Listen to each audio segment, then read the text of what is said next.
Paz do Senhor, tudo bem? Sejam bem-vindos ao Vivendo pela Palavra. Meu nome é Bruno. Quero agradecer aos irmãos pela audiência, pela oportunidade de estar ministrando uma palavra.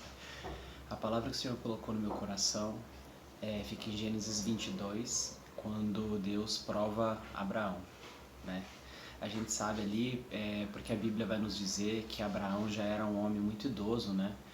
Quando ele recebeu essa mensagem de Deus, de que era para ele pegar Isaac e levar ali no monte para o sacrifício. E aí a gente para pensar em algumas coisas, né? Primeira é que Abraão, ele não pôde falar nada, né, para Sara, né, para a esposa dele, porque existem coisas que Deus vai passar para nós e que é um momento de intimidade nosso com Deus, né?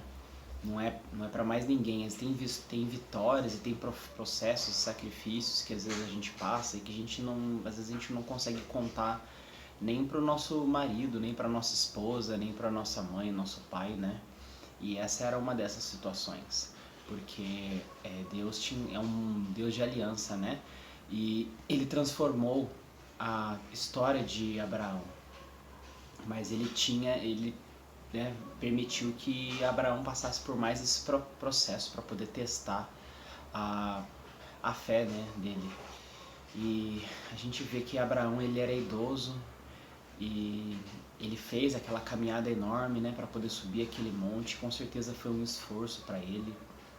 Ele preparou todos os materiais para levar, para poder fazer o sacrifício, e levou junto, né, além do no animal, levou todos os feixes ali de madeira, mais as outras coisas junto, e também o seu filho Isaac. E as pessoas geralmente elas têm uma confusão, né? Elas não param para pensar que pela idade de Abraão, Isaac já tinha lá pelo menos os seus 30 anos de idade. E ele foi junto com o pai dele, eles subiram, chegaram no monte, eles fizeram a oração. E ali Abraão, ele já profetizou que ao servo que estava acompanhando eles, que ele ia, mas que ele iria voltar, né? Ele já sabendo tudo aquilo que ia acontecer, porque Deus já tinha falado com ele, mas em meio ao tormento, tudo aquilo que ele estava passando, né? A gente imagina, né, o que estava passando por dentro do coração dele, da mente dele, mas ele pela fé, ele já estava profetizando de que eles iriam subir e que eles iriam voltar, né? E o segundo momento em que Abraão, ele já estava demonstrando também a fé em palavras foi quando Isaac, percebendo que não tinha, né, sacrifício nenhum ali, o que ia acontecer, né? E Abraão, ele, né, falou que Deus iria prover, né, no caso o sacrifício. E Isaac, ele também foi testado, né? Não foi só Abraão. As pessoas também às vezes focam em falar muito sobre Abraão e Deus, mas Isaac também foi testado. Como eu falei, ele já tinha o vigor, já tinha força, ele já tinha intelecto, ele já tinha tudo, né? O que uma pessoa de 30 anos, imagina. Aos 12 anos, uma criança judaica, ela já é ensinada a seguir o pai já para poder desenvolver o ofício e aprender. Imagina com 30 anos o que o Isaac já não fazia. E ele se deitou ali em meio àqueles feixes incômodos de madeira para poder participar ali no sacrifício, permitiu que o seu pai idoso amarrasse ele e colocasse, né, ele em cima ali, e ele iria aceitar aquilo que ia acontecer, porque Deus é dono de todas as coisas, né? E Deus determinou e deu aquela palavra, então ele estava ali para ir até o fim com aquilo, né? Não só Abraão, né? Mas a gente vê que Abraão, ele foi até o fim, né? E quando ele estava para poder executar ali aquele sacrifício, que Deus foi e interviu, Deus viu, né, a fé tremenda de Abraão, de estar junto ali em obediência, e Deus deu o carneiro, né, o sacrifício, na última hora, né? Às vezes Deus faz assim na nossa vida. Ele intervém no último minuto, mesmo quando tudo parece que está perdido. E aí a gente vê que em meio a isso, embora Abraão ainda nem tivesse descido com o monte, ainda não tivesse sacrificado o cordeiro, mas aquelas palavras proféticas que ele tinha falado, elas se cumpriram porque ele teve fé e ele teve obediência. São duas coisas que Deus sempre pede pra gente, né? fé e obediência para que a gente possa agradar a Deus, porque Deus só consegue se comunicar e receber as coisas que nós temos se nós tivermos fé, para poder falarmos com Ele, para poder estarmos em obediência com relação à sua palavra. E Abraão, ele demonstrou essas duas coisas, e ele recebeu a vitória ali, né? E foi tremendo, né? Porque a gente pode colocar ali Abraão como um pai zeloso, né? E Deus mais ainda, né? Porque Abraão foi testado, foi aprovado, em meio a tudo aquilo que aconteceu, que ele estava passando, né?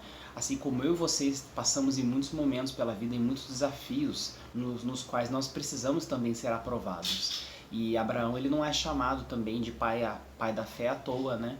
Olha as coisas que ele fez. Ele largou tudo aquilo que ele tinha e ele seguiu a um Deus que ele não conhecia, rumo a uma terra que ele não conhecia, e os detalhes não haviam sido revelados para ele. E ele, olha até onde ele chegou, ele passou pelo Egito, e até aquele momento ali em que o filho dele estava sendo oferecido ali, que era o primogênito, né? Que a palavra de Deus diz que nós devemos oferecer de tudo, das nossas primícias, ou seja, aquilo que vem primeiro, que recebemos primeiro, para Deus.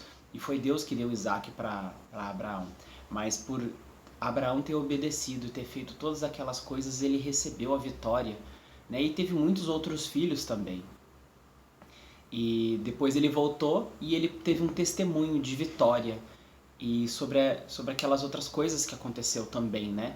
E aí, quando ele contou para Sara, a Sara, ela ficou impactada com aquilo, né? E se ele tivesse falado para Sara, nada daquilo talvez poderia ter acontecido, né? Ela poderia ter intervido de alguma forma. Então, a gente deve permitir muitas vezes que a promessa de Deus, aquilo que a gente recebe de Deus, que fique só entre nós e Deus, né? Não só há algumas vezes alguns sofrimentos, algumas coisas que a gente passa, porque as pessoas às vezes não vão poder fazer nada, às vezes elas vão nos julgar, mas Deus, Ele nos contempla, Deus sabe das dificuldades que você e eu estamos passando, né? E que nós estamos sendo fiéis, estamos aqui junto com a palavra, né? Para poder buscarmos, para crescermos, né? Então que os irmãos possam ficar com essa palavra, né? Que vocês possam profetizar em meio às dificuldades, que os irmãos possam manter a fé, possam manter a obediência, possam se inspirar nos heróis da fé da Bíblia, né? Que são histórias verdadeiras, né? Não são contos, foram vividos por pessoas de verdade, né? E nós queremos também fazer parte dessas histórias, né? Nós queremos também que Deus venha a ser glorificado através da nossa vida. Então, que os irmãos possam ficar com essa palavra e que possam ter uma semana abençoada. Senhor Deus e meu Pai, eu oro, Senhor, pelos inscritos desse canal, aqueles que vão assistir depois, aqueles que estão vendo nesse momento, para que a Tua palavra, Senhor, o Teu refrigério possa chegar sobre eles, ó Pai, para que a sabedoria, Senhor, possa fazer com que eles venham tomar decisões, Senhor, alicerçadas na Tua palavra. Que o Senhor guarde, Senhor, a entrada e a saída deles, ó Pai, que eles tenham uma semana de vitória. No nome de Jesus, eu te louvo, meu Pai, e eu já te agradeço, Senhor, pela oportunidade de estarmos aqui reunidos em Teu nome. Que todos aqueles que estão assistindo, que irão assistir agora ou no futuro, sejam abençoados. Amém? E eu vim pedir para vocês também, se vocês puderem deixar seu like, comentário, pedido de oração, que vocês se inscrevam no canal e que possam ser abençoados grandemente. Amém? Fica com Deus.